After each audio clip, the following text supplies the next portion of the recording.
Shalom jemaat yang terkasih, bangkit dan bercahayalah.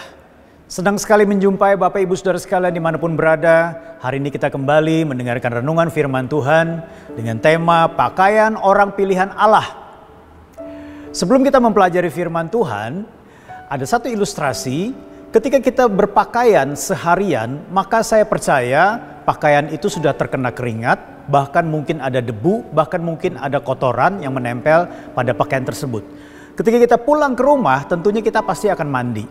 Setelah kita mandi, saya percaya kita tidak akan menggunakan kembali pakaian kotor itu. Pasti kita akan cari pakaian yang bersih. Nah saudara, Paulus juga memberikan sebuah ilustrasi ini kepada orang-orang yang sudah dikuduskan dan juga dipilih oleh Tuhan. Mari kita lihat di dalam Kolose pasal 3 ayat 12 sampai dengan ayat yang ke-13. Karena itu sebagai orang-orang pilihan Allah yang dikuduskan dan dikasihinya, kenakanlah belas kasihan, kemurahan, kerendahan hati, kelemah lembutan dan kesabaran. Sabarlah kamu seorang terhadap yang lain dan ampunilah seorang akan yang lain apabila seseorang menaruh dendam terhadap yang lain. Sama seperti Tuhan telah mengampuni kamu, kamu perbuat jugalah demikian. Artinya di sini adalah ketika kita sudah dikuduskan, ketika kita sudah dipilih oleh Tuhan dan ketika kita sudah dikasih oleh Tuhan, seharusnya dalam tanda kutip pakaian kita berbeda. Paulus berkata pakaian kita adalah belas kasihan, pakaian kita adalah kemurahan, pakaian kita adalah kerendahan hati, pakaian kita adalah kelemah lembutan, pakaian kita adalah kesabaran. Dari pakaian itu orang bisa melihat kita. Dari pakaian itu orang bisa menilai kita. Dari pakaian itu kita bisa menampilkan sebuah kesaksian. Nah saudara yang kasih dalam Tuhan, bagaimana kita mengetahui apakah kita sudah mengenakan pakaian tersebut dalam kehidupan kita? Mari kita lihat bersama-sama. Yang pertama, adakah kesabaran dalam hidup kita? Ya, ini sangat penting. Nah saudara yang kasih dalam Tuhan, sabarlah seorang terhadap yang lain dikatakan oleh Paulus. Sabar tidak sama dengan penundaan atau pengabaian. Sabar juga berhubungan dalam pengendalian emosi dan keinginan. Menunggu waktu yang tepat dalam menyelesaikan permasalahan dengan cara yang tepat. Firman Tuhan dalam Amsal 15 ayat 18 bagus sekali saudara. Dia mengatakan begini. Si pemarah membangkitkan pertengkaran, tetapi orang yang sabar memadamkan perbantahan. Jadi ketika kita mengenakan pakaian yang baru yang disebutkan tadi oleh Rasul Paulus kepada jemaat di Kolose itu, maka temukan apakah ada kesabaran dalam kehidupan kita. Dikatakan dalam Amsal ini, orang yang sabar memadamkan perbantahan. Artinya apa? Kita tidak menjadi orang yang memprovokasi. Kita tidak menjadi orang yang terprovokasi. Kita tidak menjadi orang yang sebagai sumber masalah atau perbantahan. Tetapi justru kita memadamkan perbantahan itu. Sehingga kita dikenal sebagai orang-orang yang membawa damai sejahtera bagi orang lain. Bahkan bagi orang-orang yang sedang bertikai. Hal yang kedua adalah apakah dalam kehidupan kita ada pengampunan. Dikatakan firman Tuhan tadi, ampunilah seorang akan yang lain.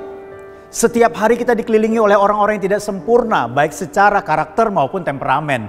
Sebenarnya termasuk diri kita sendiri juga sih. Menghadapi pelanggaran, kesalahan maupun sikap negatif orang lain membutuhkan hati yang lapang. Saudara yang kasih dalam Tuhan, kita perlu mengenakan pakaian yang baru. Supaya apa? Supaya dalam kehidupan kita, yang keluar atau yang menjadi produk dari pakaian yang baru itu adalah bukan balas dendam, tetapi pengampunan. Bukan membalas kesalahan dengan kesalahan yang lebih besar, tetapi pengampunan. Bukan membalas sakit hati dengan berbagai macam tindakan kebencian, tetapi pengampunan. Nah saudara yang kasih dalam Tuhan, pengampunan ini merupakan sesuatu yang sangat penting. Kenapa? Karena pengampunan itu membuat seseorang mendapat kesempatan untuk memperbaiki diri, bahkan mengalami kasih karunia Allah. Pengampunan tidak sama dengan pembiaran terhadap pelanggaran dan kesalahan yang diperbuat. Tetapi pengampunan itu memberi ruang untuk orang-orang mengenal kebenaran melalui nasihat dan juga melalui bimbingan ataupun teguran kita. Tetapi sikap hati yang mengampuni akan membuat orang merasa nyaman mendengar hal itu. Karena dia tahu persis bahwa perbaikan, pemulihan jauh lebih penting daripada hanya sekedar penghakiman terhadap pelanggaran dan kesalahan. Saudara, sebagai orang-orang yang sudah dipilih oleh Tuhan, dikuduskan dan dikasihinya, adakah dua produk ini dalam hidup saudara?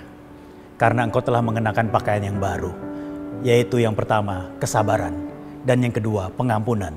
Sehingga dimanapun engkau berada, engkau menebar damai sejahtera, engkau menebar sukacita, engkau menebar pengampunan, engkau menebar pemulihan bagi banyak orang. Dan orang lain sangat diberkati melalui kehadiranmu dan kehidupanmu.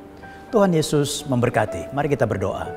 Bapa di surga, kami bersyukur dan berterima kasih. Biarlah Tuhan firman-Mu hari ini membuat kami dapat mengerti bahwa kehidupan kami telah diperbaharui dalam Kristus. Dan kami telah mengenakan pakaian yang baru. Dan biarlah melalui pakaian yang baru itu, lahirlah kesabaran, lahirlah pengampunan yang membuat banyak orang mengalami damai sejahtera, mengalami pemulihan, mengalami kehidupan yang diubahkan karena mereka mengalami kasih karunia Tuhan melalui kehidupan kami. Tolong kami Bapa sepanjang hari ini, karena kami tahu Engkau menuntun kami, Engkau menyertai kami dalam menghadapi semua orang, dan Engkau memberikan kekuatan bagi kami untuk melakukan firman-Mu. Dalam nama Tuhan Yesus kami berdoa. Amin. Tuhan Yesus memberkati.